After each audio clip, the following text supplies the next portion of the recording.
नमस्कार मेरे प्यारे साथियों, स्वागत है आपका हिंदी ओशन एकेडमी में। आज हम लोग एक नया निबंध पढ़ेंगे जिसका नाम है उठ जाग मुसाफिर। ये निबंध विवेकी राय जी ने लिखा है। ये सामने उनका चित्र प्रस्तुत है। ये विधा जो है निबंध है, ठीक है? और यहाँ से प्रश्न बनते हैं, तो इसको ध्यानपूर्वक पढ़िएगा। इससे पहले यदि आपने एप्लीकेशन डाउनलोड नहीं किया है, तो हिंदी ओशन एकेडमी एप्लीकेशन को ज़रूर डाउनलोड कर लीजिए। यहाँ पर को क्लासेस चलती हैं, रन होती हैं। आप अपने अकॉर्डिंग, अपने समयानुसार क्लासेस को देख सकते हैं। पूरा-पूरा इकाई 1 से लेके इकाई 10 तक सभी आपको पीडीएफ भी मिलेंगे, क्लासेस भी मिलेंगी और जो भी एमसीक्यू, पीवाईक्यू सीरीज़ कराई गई है, वो सारी चीज़ें इसमें मिलेगी। साथ ही साथ शुक्ल का बैच भी इसमें आपको देखने को मिलेगा। शुक्ल की जो पुस्तक है वो पूरी पढ़ाई गई है। ये देखिए जो पहला वाला आप देख रहे हैं ना, ये वाला, इसको आप जाकर के एनरोल कर लीजिए आज ही।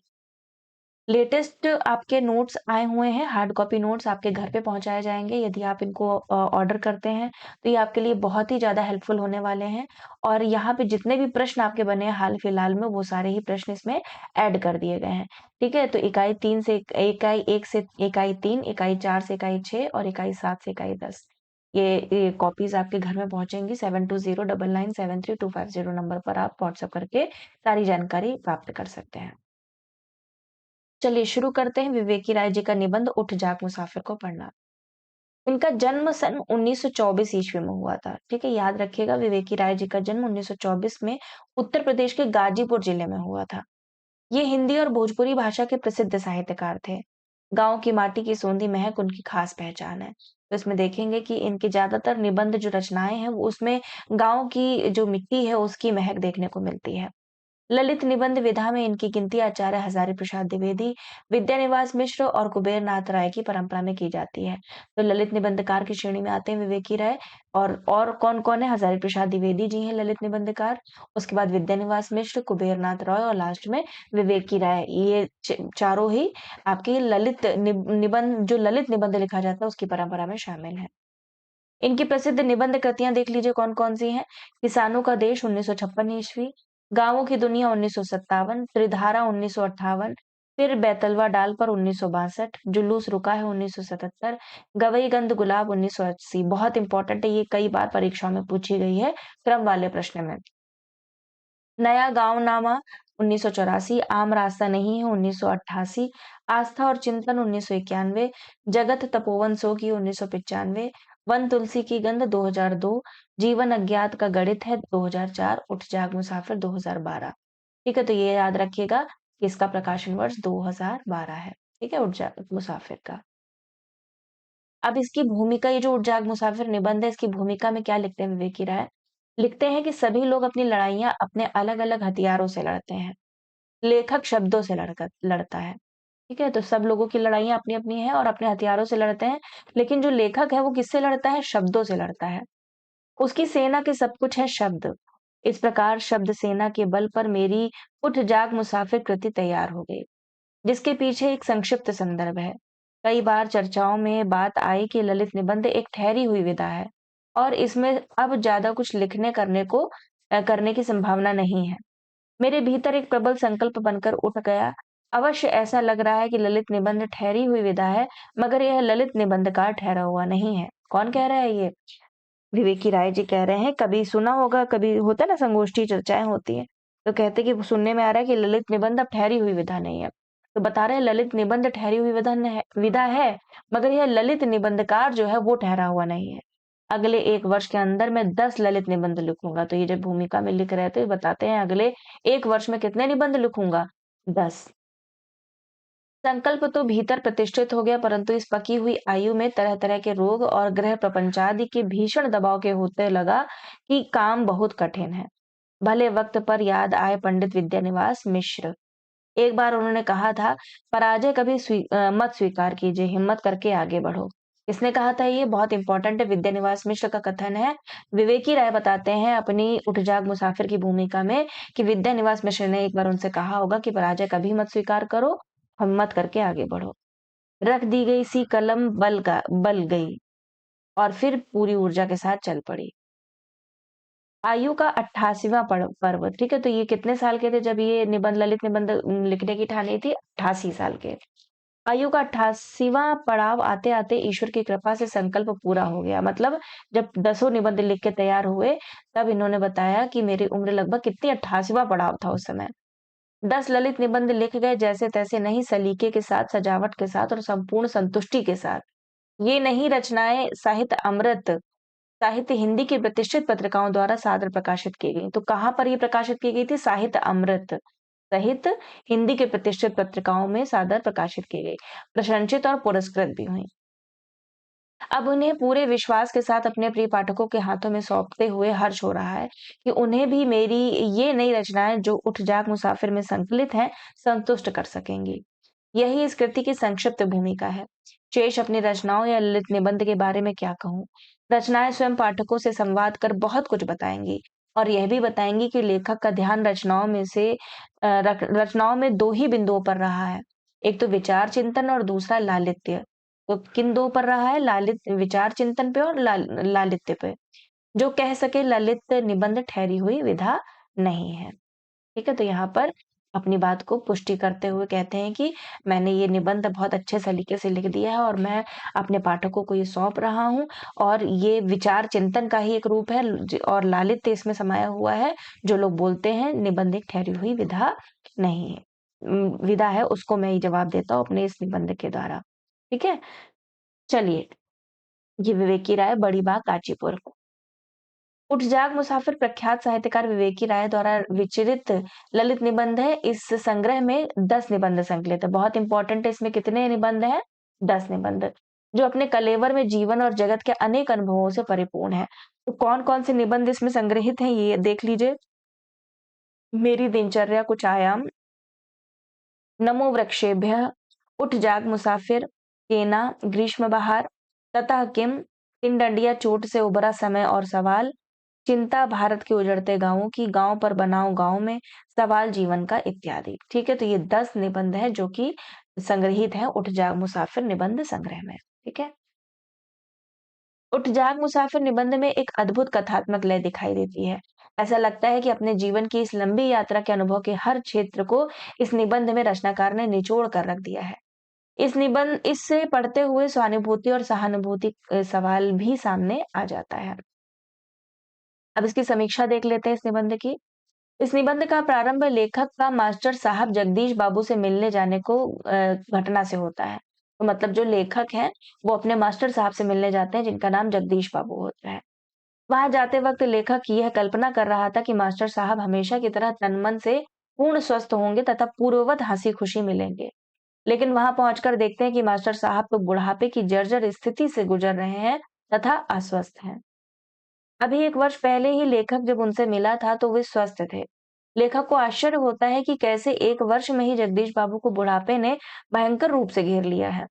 वह लेखक को अपने विद्यालय के प्रधानाचार्य शरद चंद्र समझ लेते हैं। तो जब ये मिलने के लिए जाते हैं अपने मास्टर साहब जगदीश बाबू से, तो क्या कहते हैं वो समझ जाते हैं कि जो हमसे मिलने के लिए आए हैं वो विद्यालय के प्रधानाचार्य हैं और प्रधानाचार्य का नाम क्या होता है? शरद चंद्र। अन्य लोगों द्वारा अवगत कराने पर वह जान पाते कि वह लेखक है विवेकी राय। मास्टर साहब लेखक को देखकर बहुत प्रसन्न होते हैं। तो जिनसे मिलने जाते हैं उनका नाम क्या है? मास्टर साहब जगदीश बाबू। और जो जगदीश बाबू हैं वो लेखक को क्या समझ लेते हैं? विद्यालय के प्रधानाचार्य को समझ लेते हैं शरद चंद्र, जिनका नाम होता है। लेखक मास्टर साहब को देखकर यह अनुभव करते हैं कि उनका शरीर भले ही बूढ़ा हो चुका है, लेकिन उनका मन आज भी चैतन्य युवा के समान है। अर्थात वह कहते हैं कि जो रोग मास्टर साहब को वह उनके शरीर में है, मन मस्तिष्क में नहीं है। तो वो बताते हैं कि मन से वो एकदम स्वस्थ हैं, जो बुढ़ापे की जो वो है, एक तरीके से चरम बुढ़ापा जो है वो उनके अब आ चुका है, उनके मास्टर साहब के ऊपर आ चुका है। लेखक ने प्रस्तुत निबंध को किस्सागोई शैली में प्रकट किया है। लेखक तथा मास्टर साहब में वार्तालाप प्रारंभ होता है। मास्टर साहब बात करते-करते बीच में गीत भी गुनगुनाते रहते हैं। कभी भारत माता को याद करके तो कभी प्रभु नाम के गीत गाते हैं। वार्तालाप में वह अपने द्वारा निर्मित पुस्तकालय के भविष्य की चिंता भी व्यक्त करते हैं। उसके पश्चात जीवन तथा मरण पर अपने विचार प्रकट करते हैं। लेखक कहते हैं कि जीवन भर कबीर को पढ़ने वाला अब कबीर को जिएगा।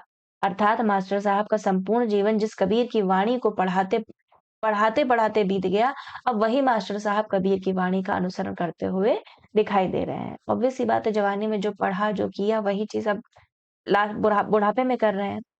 लेखक अब निबंध में राष्ट्रीय चेतना के स्वर को मुखरित कर निबंध को एक नई दिशा देते दिखाई देते हैं। लेखक अब उस समय का वर्णन करते हैं जब उन्होंने प्रथम बार प्रभात फेरी में मास्टर बाबू को देखा था। उस प्रभात फेरी में जगदीश बाबू राष्ट्रीयता के नारे लगा रहे थे। इस प्रकार लेखक कह रहा है कि जगदीश बाबू राष्ट्रीय चेतना से ओतप्रोत गांधीवादी तथा अरविंद दर्शन से प्रभावित स्वाधीनता आंदोलन में भाग लेने वाले वीर स्वाधीनता सेनानी रह चुके हैं। तो मतलब वो याद दिला रहे हैं अपने ही मास्टर को कि आप राष्ट्रीय चेतना से ओतप्रोत थे, गांधीवादी आपके में कूट-कूट कर भरा था और अरविंद दर्शन से भी आप प्रभावित थे। निबंध के अंत तक आते-आते संदर्भों व तर्कों से गुजरते हुए क्रमशः वैचारिक होते जाते हैं। इस निबंध को पढ़ने से ऐसा लगता है मानो अपने ही गांव का कोई बड़ा बुजुर्ग कोई पुरानी या नई पीढ़ी के किसी पढ़े-लिखे युवक को अपनी स्मृतियों की दुनिया की सैर करा रहा है। तो कभी लगता है कि कोई लेखक आधुनिक गांवों के जीवन की संहिता का दर्शन कर उनके मंत्रों का गान कर रहा हो। अंत में लेखक पाठकों को इस निबंध के माध्यम से यह संदेश देता है कि मुसाफिर उठो और जागो, अपने लक्ष्य की ओर बढ़ो। लेखक मातृभूमि से प्रेम प्रकट करते हुए स्वाधीनता के सपनों को पूरा करने के लिए भारतीयों को जागरूक करने का प्रयत्न अपने निबंध के माध्यम से करता है। तो यहाँ लेखक एक तरीके से देखे जाए तो राष्ट्रीय प्रेम को दर्शाने के लिए, उनको दिखाने के लिए जो आज के युवक हैं, भारतीय हैं, उनको जागरूक करने का प्रयत्न कर रहे हैं।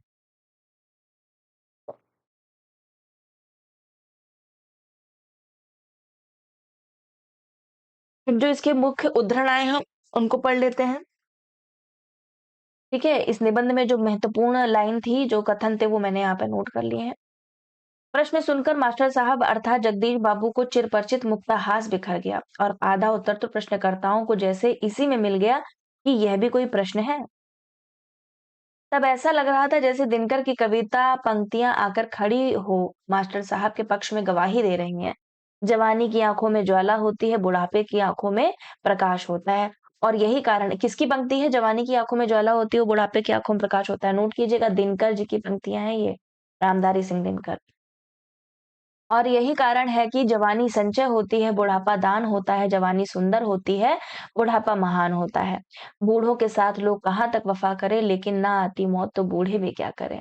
Very important. लेकिन स्थिति ऐसी नहीं थी। वहां ना तो सेवा करने वालों का अभाव था और ना ही मौत का इंतजार था। मात्र वे बीमार थे। कभी बीमार ना पड़ने वाला आदमी बीमार था। यही कारण था कि आश्रम एक सुहावन पावन जैसा वह आवास उदास था।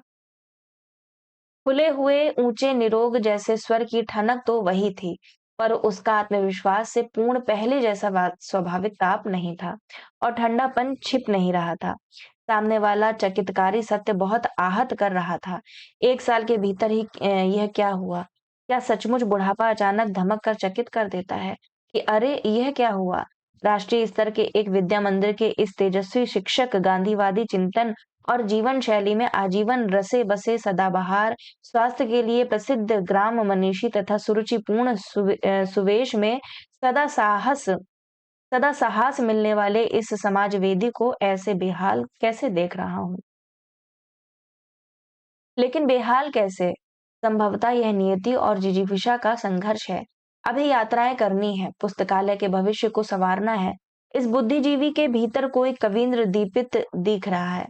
मरते चाहे ना आमी सुंदर भुवने मानवेर माझे आमी बाचिकरे चाई पर विश्व जगतेर माज खने दड़ाइयां बजाईवी सौंदर्येर वांशी।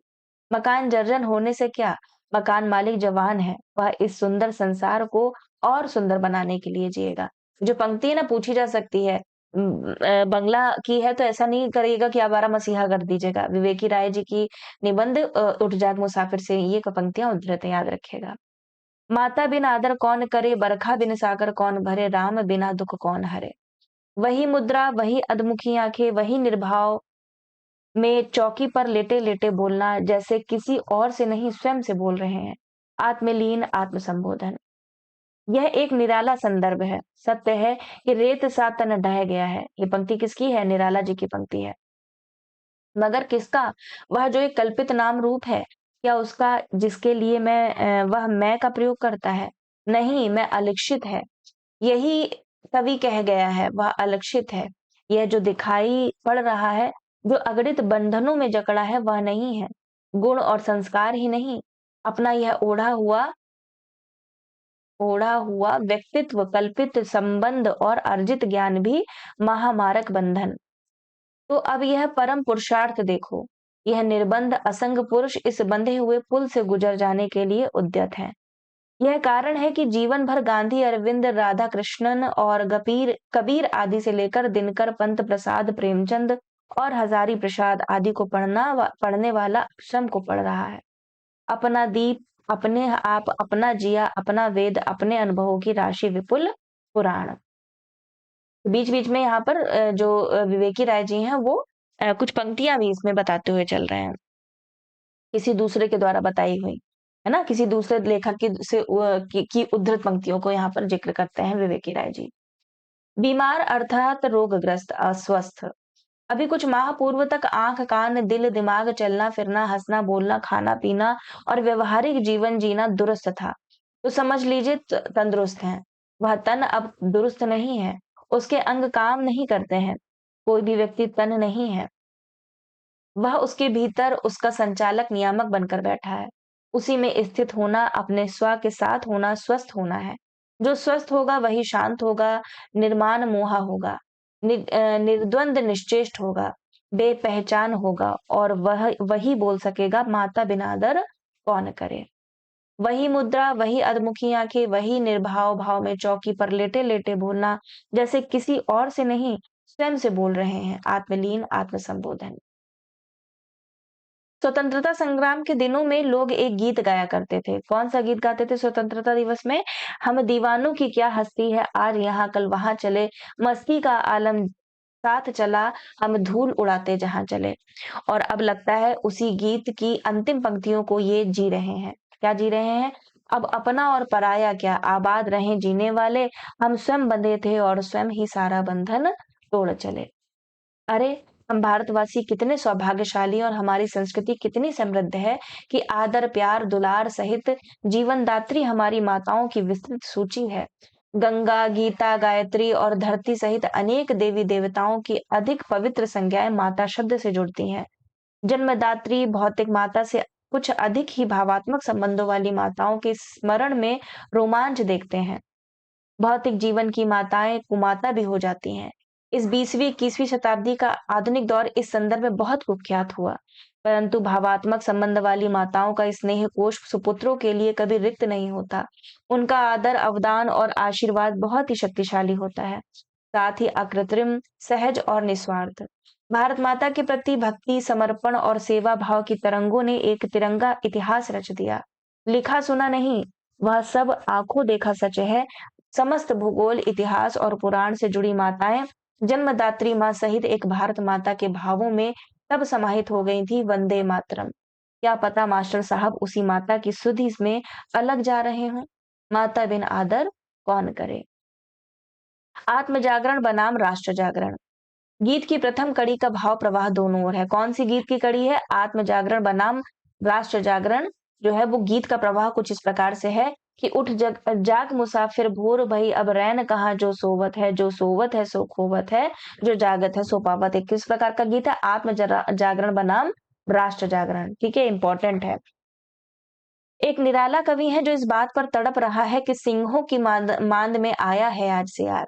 और फिर वही जागो नगपति जाग विशाल, कोई छायावादी कवि प्रसाद रूप में नव जागरण मंत्र फूक रहा है। बीती विभावरी जागरी, है ना? अंबर पनघट पर भिगो रही उषा घट नागरी। ये किसका है? प्रसाद जी का, जयशंकर प्रसाद जी की पंक्ति है। शुरुआत भारतेंदु ने की, डूबत भारत नाथ बेग अब जागो। किसकी पंक्ति है? भारतेंदु जी की है। उन्होंने परमात्मा को ही पुकार दिया, पुकार सुनी गई। वह परमात्मा आत्मा के रूप में प्रतिष्ठित होकर और गांव के किसानों में नवजागरण का अदम्य ज्वर बनकर उमड़ रहा है। जगे हैं, जगा रहे हैं, उठ जाग मुसाफिर। प्रभात फेरी की यह श्रृंखला गीत गुंजार से पहुंचती है आत्म बलिदान की मंजिल तक। वंदनी माँ को ना भूलो, राग में अब मत झूलो, हो जहां वहीं शीश अगड़ित, एक सिर मेरा मिला लो। भक्ति, समर्पण और सेवा भाव की तरंगों ने एक तिरंगा इतिहास रच दिया। लिखा सुना नहीं, वह सब आँखों देखा सच है। समस्त भूगोल, इतिहास, पुराण से जुड़ी माताएँ जन्मदात्री माँ सहित एक भारत माता के भावों में तब समाहित हो गई थीं। वंदे मातरम! क्या पता मास्टर साहब उसी माता की सुधि में अलख जगा रहे हों। माता बिन आदर कौन करे। आत्म जागरण बनाम राष्ट्र जागरण गीत की प्रथम कड़ी का भाव प्रवाह दोनों हो रही है, हम लोग पढ़ चुके हैं। उठ जाग मुसाफिर भोर भई अब रैन कहाँ जो सोवत है जो सोवत है वो खोवत है जो जागत है सो पावत है।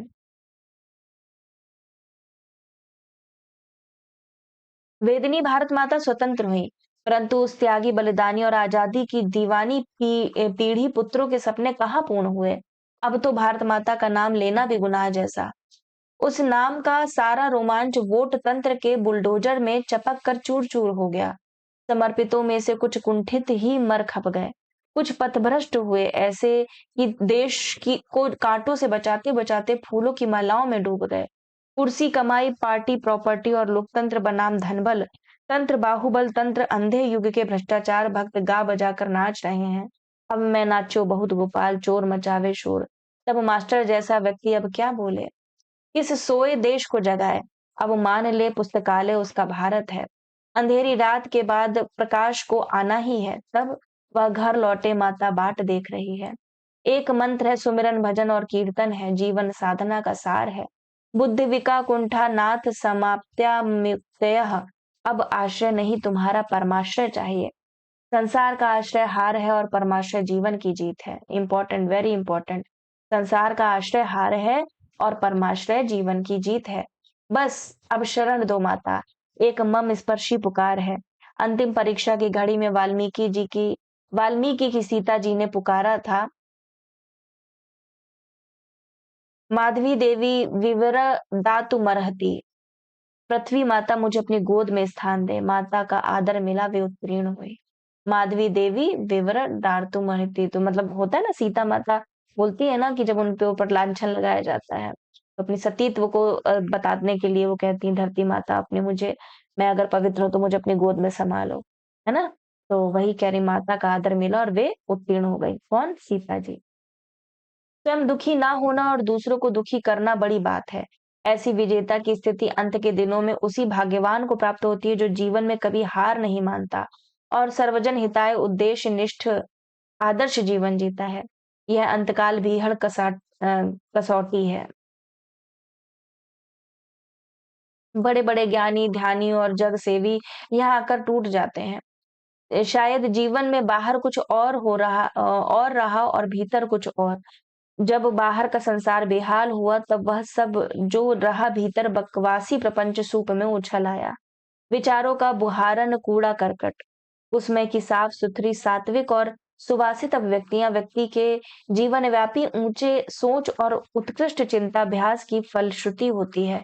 ऐसे जीवन संबल वाला व्यक्ति राग रहित हो तो मुक्त हास बिखेर सकता है। जिसको दुनिया डूबते सूरज की सांझ कहती है वह उसका प्रभात होता है। उस प्रभात शिखर से वह आवाज देता है, उठ जाग मुसाफिर, और फिर मुक्त हस्त राम नाम का लड्डू बांट मात्र स्तवन में खो जाता है, माता बिन आदर कौन करे। ठीक है? तो यहाँ पर ये निबंध समाप्त होता है। पूरा निबंध पढ़ने के लिए हिंदी ओशन अकेडमी को ज़रूर डाउनलोड कर लीजिए, वहाँ पर पूरा-पूरा अक्षरशः पढ़ाया गया है। और अभी तक आपने नोट्स नहीं लिए हैं, तो कोई भी आपकी को जानकारी चाहिए तो इस नंबर पे व्हाट्सएप या कॉल कर सकते हैं। मिलते हैं अगले वीडियो के साथ में, तब तक सभी का आभार एवं धन्यवाद।